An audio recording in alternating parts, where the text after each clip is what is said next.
I am Lieutenant Cerilino C. Mercado, 667270, Philippine Army, retired. Presently residing at Municipality of Salog, Zamboanga del Norte. And I retired sometimes in 2006. No? Then 1979, I was enlisted in the regular force. So yung first assignment ko is First Composite Infantry Battalion. Wala ka pa nun? Wala pa, sir. Actually, ang First Composite Infantry Battalion is composed of 4 major services. Army, Air Force, Navy, and Philippine Constabulary. No? So, under ng GHQ. No? Okay. Nag-iisang batalyon, striking force ng GHQ under the command and control of the AP Chief of Staff. Wala na ngayon yun. Sa totoo lang, hindi ko naman ipagyayabang ang CIB, ang First Composite Infantry Battalion, yun lang ang unit na talagang kumpleto, suportado ng gobyerno noong panahon, no? Mga almost 2 decades, from 70s to 80s. No? CIB. First Composite Infantry Battalion. No? Majority sa mga personnel force graduate ng Scout Ranger at Special Forces. So, selected. So, hindi siya pagyayabang, matitigas. No, matitigas yun siya. So, pagdating namin doon, pag-graduate namin ng 3rd class training, inassign kami doon, almost 360 kami sa batch namin. Nung nalaman ng mga kasama namin, nadadaling kami sa Mindanao, no, 1978. Maraming tumakas, no? Dahil halos araw-araw may dumarating na si 130, puros patay ang dumarating, no? Grabe yung gera noon, nung una, no? So ako, balit pa ko, ambisyon ko lang talaga yung magsundalo, no? Ambisyon ko talaga. Pinili ko talaga, gusto ko sa Mindanao talaga kasi gusto kong i-prove sa aking sarili ba, no? Yung kwento ko, no? Halo-halo na yan, no? Tagalog, English at saka Bisaya, no? So, magmula 2nd class training, 1st class training, drafty hanggang sa naging corporal ako. Nandiyan ako sa First Composite Infantry Battalion. Oo. Kaya yung gera nung na 70s until 90s, nandyan ako sa batalyon. Ang batalyon namin sa unang, yan ang tinawag nilang Liberator of Mindanao. Kasi nga, hindi tumatanggap yung batalyon commander namin ng Blacking Force. Pag hindi kaya ng Army units at saka ng Marine units, kami yung pumapasok. Ang batalyon commander namin noon, si General Rene Cardones. Matigas. Napaka-stricto. No? So pagdating namin doon, ang mga sundalo noon, mahaba pa yung buhok. Nakakatakot yung itsura. Pagdating pa lang namin doon, bugbogan na. Binubugbog. Oh, kababayan, kung ano dyan, bugbogan. After 1 month, ang SOP kasi doon sa batalyon namin noon, pag bago kang personnel doon, trainee, regular, officer, basta bago ka, mag-undergo ka ng Ranger Orientation Course, stroke. No? Meron kami sariling training center, ang ICIB. Meron din kami recruitment center. So doon ini-enlist. Kami na mismo, sa batalyon na namin ini-enlist yung mga tao. No? Kaya walang kaparehas yung batalyon namin. No? O yung batalyon namin noon, kahit saan, pag narinig yung pangalan na CIB, doon sa mga matatanda, hindi nila yung makakalimutan. Dahil ang contribution ng CIB sa Mindanao, mga taga Mindanao, grabe. Kasi ang CIB noon, hindi nag-ooperate yan ng tig isang linggo. Andiyan sa 2 to 4 months ang operation. Ganun. Gano'n mag-operate ng CIB? From Cotabato to Lanao Norte, Lanao Sur, kanyan siya, cross country. Kami lang din yung batalyon noon na halos lahat ng company commander may service. No? Kennedy. 6x6 yung M35. Ilan yung company? Hanggang Eco Company. So, napakarami. Napakarami. Hanggang Eco Company. Tapos ang aming noon, ang mga among yung namin, M35 noon, almost 30. Puro batalyon movement ang sabi noon. Parang kayo yung pinaka-space. Kami yung walang iba. Pag nag-move kami, meron kaming nakadaya sa amin na 2 APC, tsaka isang Scorpion tank. No? So ang mga army noon, siguro, pag meron silang 3 6x na kwan, maswerte na. No? Tapos, ang maganda doon, no, sa amin, pag mayroong ma-wounded, kahit isa lang yung wounded, kapag tumawag miss sa GHQ, nandyan agad yung helicopter. Hindi pareha sa army na naubos na nga isang kumpanya hindi pa dumadating yung rescue. No? Grabe, no? Kasi nga, under ng GHQ, kay AP Chief Staff General Spino. No? Project niya yan So, lahat ng malalaking kampo dito sa Mindanao na hindi kayang pasukin ng mga batalyon, kami talaga yung pumapasok. No? Kaya, second class trainee pa lang ako noon. Hasang-hasa na kami sa encounter, sa batalyon. Napakapait lang. Dahil sa isang taon, minsan ka lang makaka-uwi. Yun naman yung kabayaran. Yun ang kabayaran. No? So, pag nag-operation ng initial 10 days, dire-diretso na yun. No?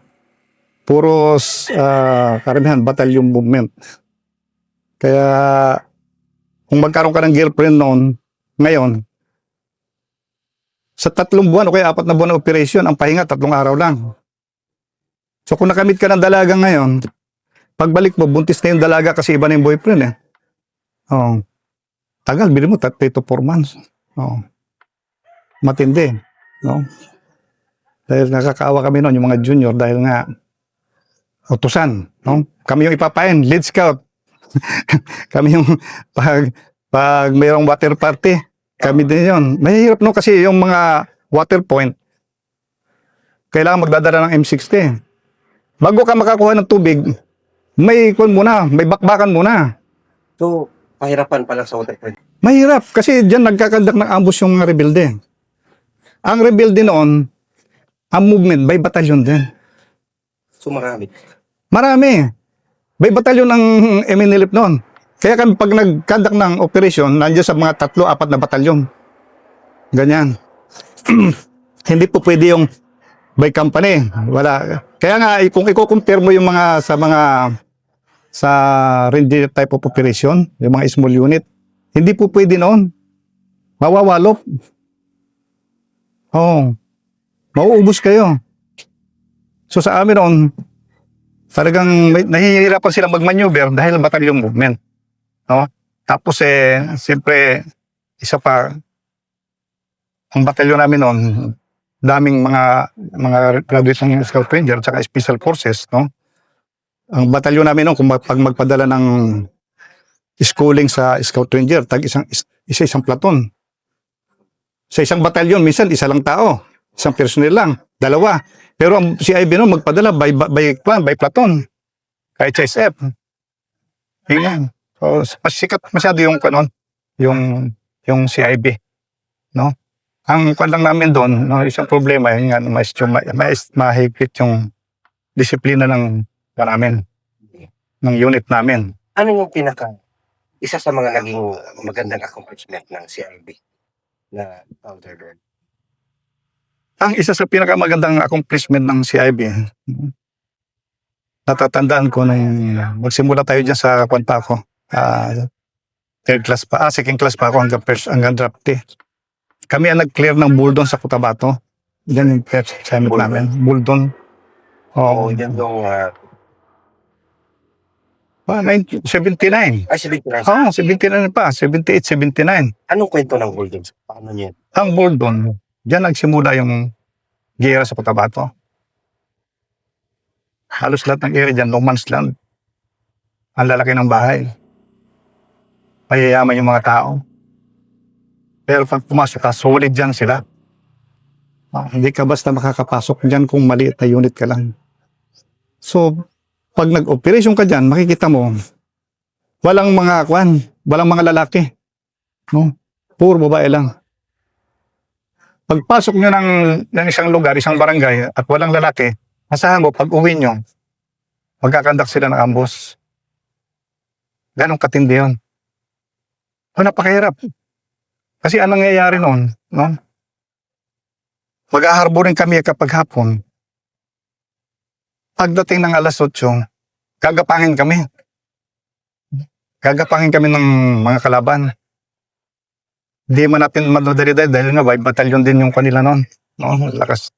Pag madaling araw, gagapangin na naman kayo. No? Parang pang-asar lang yung ginagawa na. Hindi, kung nakita nila na mahina ang kalaban, ha-attack sila, no? Habang hinaharas kami, naobserbahan din nila yung firepower ng kalaban, eh, no?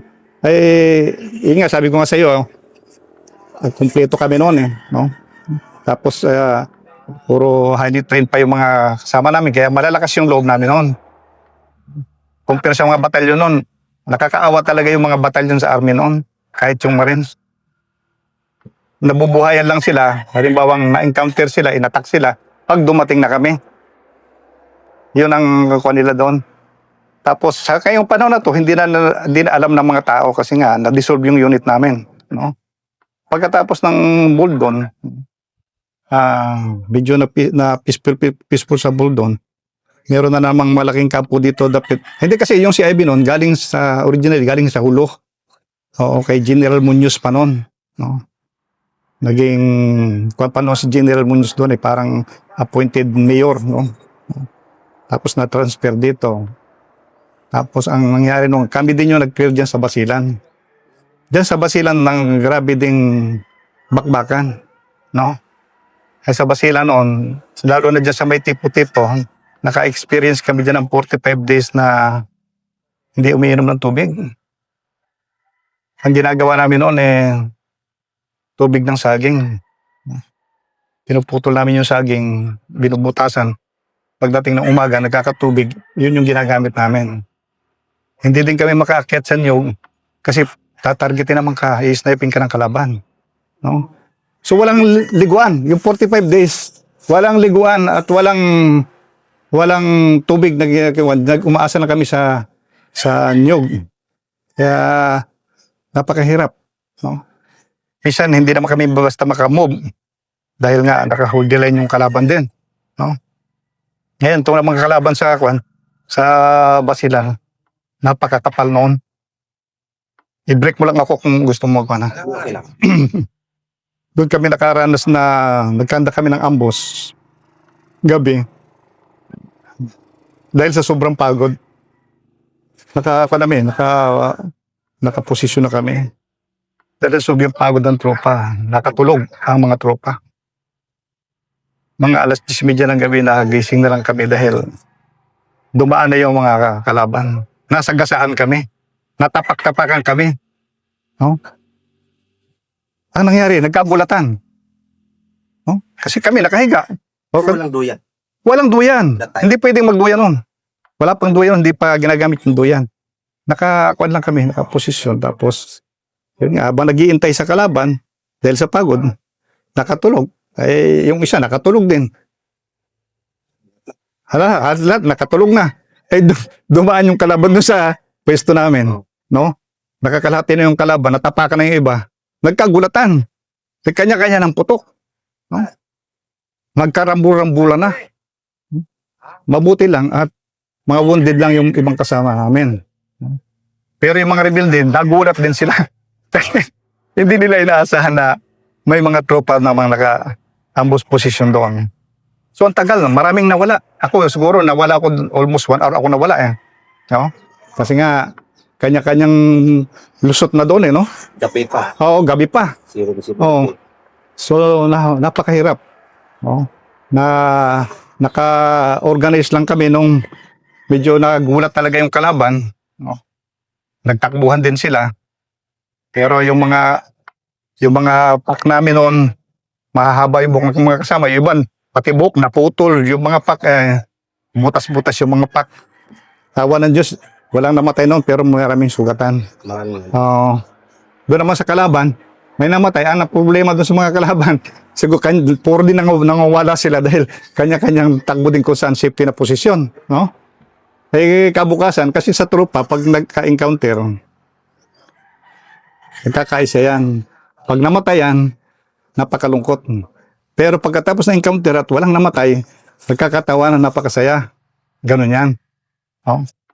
Ganon ang nangyari sa Basilan. Ay ilang beses kami bumalik sa Basilan. Pagkatapos ng Basilan, balik na naman kami dito sa Kwan. Dito sa part ng Lanao. Diyan sa Butig. Ha? Butig. Oo. Yung batalyong commander namin noon, pag nag-sight siya sa kumpas, no? Na-sight niya yung objective. Ang nangyayari doon, tatargetin talaga yon. Dadaanan talaga namin yan kahit na gaano pa kahirap yung daan. Okay. So, kahit pa gaano? Kahit pa gaano katarik. Kasi kami lang ang batalyon na mayroon dalang kabayo. Kabayo as in kabayo. Kabayo! No, 12 kabayo, kinakarga namin yan ng bala ng mortar at saka 9 at 90 RR. Maliban pa doon sa individual personnel, mayroong kanya-kanyang bala ng 60 at saka bala ng mortar. Yung 12 kabayo, kargahan din namin yan ng bala. No? Hindi ka pa siguro nakadinig ng batalyon na magdadalang kabayo. Kasi yung dala naming bala, good for 1 week na bakbakan. Oh. So kung anong daanan ng tao, doon din dadaan yung kabayo. No? Kaya hindi kami natatakot maubusan ng ng bala. No? So pagdating dyan sa sa Buting, doon nga minsan pinakamataas na elevation ng operator namin diyan na halos zero visibility na talaga. No? Matindi masyadong maraming fog, no? Hindi mo makita yung tao, 5 meters, hindi mo na makita yung tao. Nagkakagulatan lagi dyan.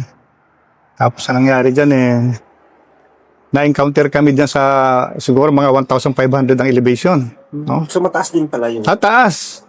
Talagang pag umaga, nag-uunahan kami dyan sa sa lutuan. Binibilad yung brief, ibinibilad yung medyas kasi nga basa. No? Nabanatan kami dyan. Hirap sa evacuation dahil napakalalim ng mga creek, mga pangpang. Hirap. Kawawa yung mga wounded. Kawawa talaga. Hindi naman pwedeng mag-land yung chopper doon dahil ang weather condition hindi mo biglang lalamig, biglang dadaming ulap, hihirapan yung chopper. No? So kailangan dadalhin mo talaga siya doon sa kapatagan, no? Nagkaubusan ng aeration. Kailangan mag-marketing. Hindi ako napasama doon sa marketing na yon. No? Kasama sana ako, mabuti hindi ako sumama. Pag marketing, yung 2 APC at saka isang Scorpion tank, saka 2 6x, gano'ng karami yun? Inambus pa. Maraming patay sa kasama. Oh. Ang na-identify na ambos noon mga taga doon mismo sa munisipyo. May mga pulis pa. Pagbalik ng tropa, niresbakan yung mga pulis. Mga pulis doon sa inatak yung munisipyo. Kasi mga pulis doon, rebelde rin So, grabe yung doon. Basta dumaan ka dyan, yung banda na yan. Kasi noon, hindi pa sementado. Kahit yung pagadian to, hindi pa sementado. Hirap talaga. Talagang alam na alam nila pag dumaan kami dahil nga mahaba yung convoy no? Pero hindi naman nila madali-dali dahil batalyong movement nga no? Tingin lang sila. Oo. Nakailang beses, balik-balik kami dyan sa Buldon, pagkatapos dyan sa Marawi.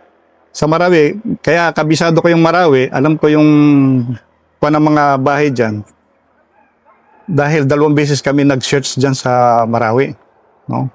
Kami ang nagkuhan dyan yung, ang tawag dito, yung zoning operation. Sa lahat ng bahay, sinuning namin dyan dahil maraming armas. Oo, marami na akong armas dyan. Tiwala din naman kami noon kasi mayroon kami mga official noon na Maranao. Oo. Mga anong taon yan, sir, na ginawa? Naandyan sa mga mga 80. 80s yun. Oo, 80s. 80s. Ang hirap ikon dahil walang pahingaan. Para bang pakyaw lahat ng trabaho. Pakyaw lahat. So,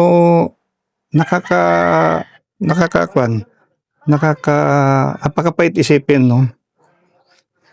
Na-encounter ka, nagdadala ka ng mga maraming wounded, tsaka patay. Tapos, mga 500 meters, maaambos na naman kayo. Another patay na naman, no? Lagi ka na lang nagdadasal kung sino. Kaya, ang susunod, na mamamatay ka bukasan. Sino kaya ang susunod na masusugatan sa susunod na araw? Puro ganon. Nung panahon, hindi pa ako ranger na. Pero noon parang bilib na ako sa mga ranger dahil nakikita ko, i-compare doon sa non-ranger, talagang meron silang immediate action, no? Madaling magdesisyon at saka buo yung loob, no? Napakahirap yung kasama mo yung mga non-ranger, no? Kasi sa operation, pagdating ng encounter, atras abante, no? Alanganin pirmi. So, hindi teamwork. Kaya nga yung mga batalyon kung mag-operasyon makikita mo 500 meters pang kalaban. Pag nakita, binabanatan agad. No? So, sayang yung bala. Hindi mo tatamaan yan. No? Hindi pare sa ranger na kung pwede mas madikitan pa para sigurado. No? Tapos dito sa nagkaroon ng hold-upan. Nasa Davao kami naman, NPA naman area. Nung panahon na yon, na mga 1981, walang malakas na yung Sparrow noon, no? Malakas yung Sparrow noon. Diyan nag-start yung sa Davao Napakalakas ng Sparrow noon kasi gumagamit sila ng mga 10-wheelers, minsan mga 3-4 na 10-wheelers. Ina-attack yung mga detachment. Kung ang detachment, mga 50 lang yung personnel, kayang-kaya nilang kaya nilang disarmahan. Ay yung mga PC pa noon, no? Ay binibigyan nilang yung baril. No. So kami yung lagari-lagari noon, Agusan Norte, Agusan Sur, Surigao-Ginana, puro ganyan. Bihira lang encounter, bihira lang. Yung pala tumatiming lang po sila, no? Tumatiming lang sila. Hanggang sa na-timingan ngayon isang kumpanya namin, maraming na disgrasya. At dyan kami nadadali ng Sparrow minsan sa Sayawan, no? Kasi uso doon yung mga disco sa mga barangay. Humahalo sila sa civilian. Doon sila tumatiming. Kaya nung natapos yung Davao, bumalik kami dito. First time dumating kami sa Zamboanga del Norte. Dito kami nakaranas ng medyo maganda-gandang buhay, no? Kasi may mga na dito may mga naglalako na ng isda, mga piskar. Dito na kami nakaranas mag-checkpoint. Sa ilang matagal na panahon, wala kaming checkpoint, puro lang operasyon. Operasyon, lalakad ka. Hihinto ka lang kapag kakain. Hihinto ka lang kapag may enkwentro. Hihinto ka lang kapag may patay. Hihinto ka lang kapag may resupply at matutulog. Parang walang katapusan ba? No? Kaya ako maswerte lang ako noon dahil binata pa ako noon. Pero yung mga may asawa, nakakaawa, no? Kasi nga, pakiyawan ang trabaho Kaya pag nadinig nila noon ang CIB, walang malalaking kampo dyan nang hindi na neutralize ang CIB, basta CIB ang pumasok. No? Nga lang, hindi mo lang naabutan yung panahon na yon, no? Dahil bata ka pa noon, no? Pero sa tagal ko dyan sa operasyon, nakapana ako dyan sa operasyon, yung kung sa parang din na ako tumanda, operasyon. Dahil pag walang operation, nakarelax ng 3 araw. Kayo naman yung binubugbog ng mga senior. Ganun ka, ganun ka, tindi. Kasi yung bahagi ng kwan ko, ng buhay ko, nung sa batalyon, no? Pagkatapos yung kalahati sa intelligence service, no? Na-assign kasi ako sa sa ISAP, no? Sa MIG. And then yung pangatlong portion sa politics nga, no? So ang isa sa ng mga operation na nagarabihan kami dito banda pagdating namin sa Zamboanga. Dito banda sa Sirio Osmeña. Namin yan. Parang nilalagarin namin yung lahat ng lugar dito. First time na dumating dito yung C-130 nung dumating yung CIB. No? Kasi pag-graduate namin noon, di classmate ko itong si Tidor Inassign kami, alam mo ba yung Sirio Osmeña? Inassign kami dyan. May mga napatay kami dyan mga yung mga NPA. Yung puro mga habang buhok. No, maliban doon sa test mission. Ngayon, pag alis namin dyan at mag-graduate, kasi yung class namin, inabot ang 9 na buwan. So SR class 58. Alam ba kung bakit inabot ng 9 na buwan? Ginamit kaming striking force ng 1st Division. Ginamit kaming striking force ng 1st Division. Nung time na yon, yung 1st Division, yung kwan sa Hulo, nilipat na dito sa sa 1st Division. So, ginawa kaming striker ng 1st Division dito kasi malakas na NPA. Pag alis namin dito at nag-graduate na kami, yung grupo namin na CIB, kami nga yung pumalit dito, inambos dyan sa may Sirio Osmeña. Isang 6x, ang sakay ng isang 6x, mahigit 50. Ang may baril, parang 7 lang. Kasi marketing, yung iba R&R. So kakunti may baril. No? Pagdating nila diyan sa Sirio Osmeña, papunta ng Dipolog, malapit na sa Dipolog. Inabangan ng NPA dyan. Conduct sila gambos. Hindi agad binirahan. So, hinihold sila. Puro nakatutok na. Pinapasurrender sila. Ibaba ang armas, pasurrender para wala mamatay. Parang 3 ranger yung nandun. Yung 3 ranger, nag-decide, hindi tayo susurrender. Medyo mga 20 minutes yung negotiation. Nagmatigas yung mga ranger, hindi sila susok. Pipito lang yung may baril. Kaya nyo ba yun? Dami nun. Haba ng ambos posisyon. Ang estimate nila doon almost 100 yung nakaposisyon doon. So, nag-react yung mga ranger. Binanata nila. Nakapatay din sila ng mga 7. Tapos, pinulbos din sila doon sa Mga tropa namin yung mga CIB. Wala ako noon kasi nasa Manila ako.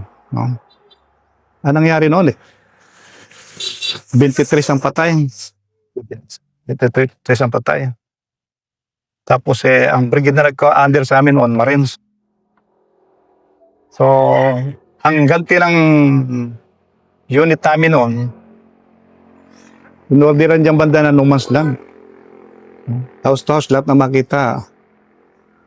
After the ambush, after 1 week, yung tropa naman yung yung naka-ambush, mahigit 20 din yung napatay na NPA. Pero ibang baril na. Hindi na na-recover yung yung mga baril na nakuha nila. Ibang baril na. Yung mga garan, mga carbine, Pero meron din mga M16 tsaka M14. So pina-stop ng Brigade Commander sa Marine yung operation noon. Hanggang sa dumating na ako doon, pina-stop yung operation kasi nga yung human rights nga hindi na mapigilan yung tropa, gustong gumanti talaga Pero yung batalyong commander namin, matigas noon. Binumba ng 105 yung mga kondon.